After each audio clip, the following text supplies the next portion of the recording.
مسلم league نون کے رہنما خواجہ آصف کون ہیں؟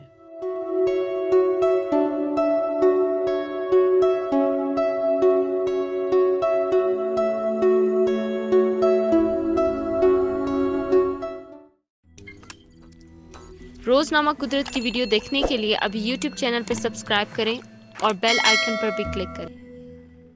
پاکستان مسلم لیگ نواز کے سینئر رہنما اور ملک کے سابق وزیر خارجہ خواجہ آصف اپنی جماعت کے ایک اہم ستون ہیں۔ خواجہ آصف کا تعلیمی سفر۔ خواجہ محمد آصف 9 اگست 1949 کو سیالکوٹ میں پیدا ہوئے۔ ان کے والد خواجہ محمد صفدر آل انڈیا مسلم لیگ کے رہنماؤں میں سے ایک اور تجربہ کار پارلیمنٹیرین تھے۔ خواجہ آصف نے کیڈٹ کالج حسن عبدال سے ابتدائی تعلیم حاصل کی، گورنمنٹ کالج لاہور سے بیچلرز کیا، یونیورسٹی کالج لاہور سے LLB کیا۔ بعد میں وہ بینکاری کے شعبے سے وابستہ رہے۔ جنیوا اسکول آف ڈپلومیسی سے انہوں نے PhD کی اعزازی ڈگری دے رکھی ہے۔